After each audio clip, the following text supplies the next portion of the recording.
இன்றைக்கி நம்ம வந்து எக்ஸசைஸ் 2.2ல் ஃபஸ்ட் சம் தான் பார்க்க போகிறோம். நம்மளுக்கு கொடுத்துருக்க சம் பார்த்திங்கன்னா, for what values of natural number n, 4n can end with digit 6.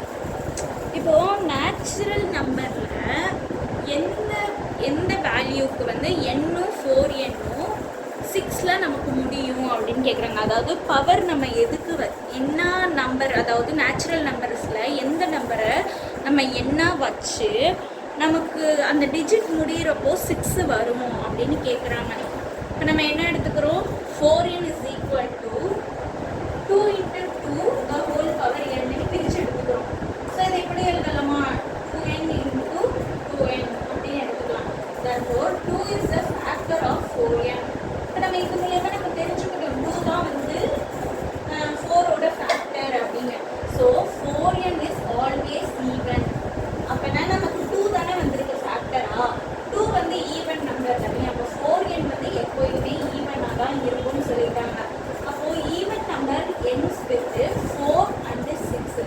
இப்போ நம்ம ஈவன் நம்பரோட நம்ம பண்ணோம்னா நமக்கு 4ஆலையும் முடியலாம் 6ஆலையும் முடியலாம். when n is an even number, says 2, 4, 6, 8, then 4 power n can ends with the digit 6. இப்போ நம்ம பவருக்கு வந்து 2 ஆல்ரெடி 4, 6, 8 இதெல்லாம் யூஸ் பண்ணால் நமக்கு வந்து கிடைக்கிற ஆன்சரோட டிஜிட் வந்து 6ல் முடியும். ஸோ இப்போ நம்ம இதுக்கு நமக்கு என்ன ஆன்சர் எழுதிருக்கோம், இப்போ நம்ம 2, 4, 6, 8 எல்லாம் யூஸ் பண்ணால் நமக்கு வந்து 6ல் முடியும் அப்படின்னு கண்டுபிடிச்சாச்சு. இப்போ நெக்ஸ்ட் பாருங்களேன், செகண்ட் சம்மில் என்ன கொடுத்துருக்காங்க, if m, n are natural numbers for what values of m does 2 power n into 5 power m ends in 5 அப்படின்னு கேட்குறாங்க. இப்போது m-ம் n-ம் நேச்சுரல் நம்பர்ஸாக இருந்தால் எந்த வேல்யூஸ் ஆஃப் m-க்கு வந்து நம்ம எந்த வேல்யூ போட்டால் 5ல் எண்ட் ஆகும் அப்படின்னு கேட்குறாங்க. So 2 power n is always even number for all values of n. நம்ம இப்போ 2 எதோல நம்ம இது பண்ணாலும் நமக்கு வந்து ஈவன் நம்பராக தானே ஆன்சர் வரும், அந்த வேல்யூ ஈவன் நம்பராக தான் இருக்கும். அதே மாதிரி 5 power m is always odd and ends with 5 for all values of m. இப்போ 5ஓட நம்ம mல எந்த ஆட் நம்பர் நம்ம போட்டாலும் நமக்கு வந்து ஆன்சர் எப்படி வரும், ஆடாக தான் வரும், அதுவும் 5ல் முடியும்.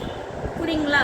அப்போ என்ன பண்ணணும், but 2n × 5m is always even and ends in 0. இப்போ 5 power m வந்து நமக்கு ஆடாக இருந்தாலும் அந்த ஆர்டர் வந்து நம்ம ஈவனோட மல்டிப்ளை பண்ணால் நமக்கு ஈவன் நம்பராக தான் வரும். ஸோ இது ரெண்டையும் பண்ணி பார்த்தா நமக்கு 0 தானே வருது. therefore 2 power n × 5 power m cannot ends with the digit 5 for any values of m. நம்ம mக்கு எந்த வேல்யூ போட்டாலும் நமக்கு ஆன்சர் வந்து 5ல் வராது, 0ல் தான் வரும். ஃபார் எக்ஸாம்பிளுக்கு நம்ம சும்மா பண்ணி பார்க்கணும். பாருங்களேன், இப்போ 2க்கு வந்து அந்த n-க்கு பதிலாக 1 பவர் போட்டாச்சு, 5க்கு m-க்கு பதிலாக 1 பவர் போட்டாச்சு. 2 5 ஆர் என்ன 10, அப்போ 0ல் முடியுது, 5ல் முடியலை. இப்போ அடுத்து என்ன பண்ணுறோம், 2 power 1 × 5 power 2ன்னு போட்டு பார்க்குறோம். அப்படி பண்ணாலும் நமக்கு 50 தானே வருது, 0ல் தான் முடியுது. ஸோ 5ல் முடியாது அப்படின்னு ஆன்சர் எழுதியாச்சு. இப்போ நெக்ஸ்ட் என்ன பண்ணுறோம், ஃபைண்ட் HCF ஆஃப், நம்ம ஏற்கனவே போன எக்ஸசைஸில் ஃபுல்லாக HCF கண்டுபிடிக்கிறது தான் பார்த்தோம். இங்கே என்ன கொடுத்துட்டாங்க, 2 6 டிஜிட்டில் ஒரு நம்பர் கொடுத்து HCF கண்டுபிடிக்க சொல்கிறாங்க. எப்படியும் நம்ம பெரிய நம்பர் தானே ஃபஸ்ட்டாக எடுத்துக்கிறோம். ஸோ 3 6 3 6 3 6 எடுத்துக்கிறோம். இப்போ இந்த நம்பரோட நம்ம 1 டைம் பண்ணாலே, இல்லாட்டி 2 டைம் பண்ணால் அதை விட ஜாஸ்தியாக போயிடும். ஸோ 1 டைம் எடுத்துக்கிறோம். நமக்கு ரிமைண்டர் என்ன வரும், இந்த 6 1 வரும். ஓகேங்களா? அப்போ ரிமைண்டர் வந்து நமக்கு 0வாக வரல. நெக்ஸ்ட் இந்த 2 நம்பரை எடுத்து பார்க்குறோம். இந்த 2 நம்பருக்கு பார்த்தோம்னாக்கா இந்த டிஜிட்டை நம்ம 2 டைம்ஸ் பண்ணணும்னாக்கா நமக்கு ரிமைண்டர் வந்து இந்த நம்பர் வரும்.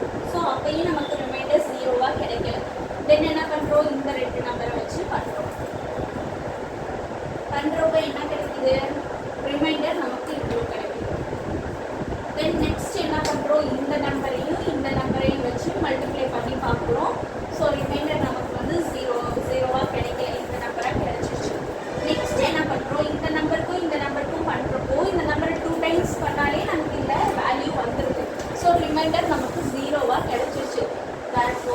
HCF ஆஃப் இந்த ரெண்டு நம்பரோட HCF நமக்கு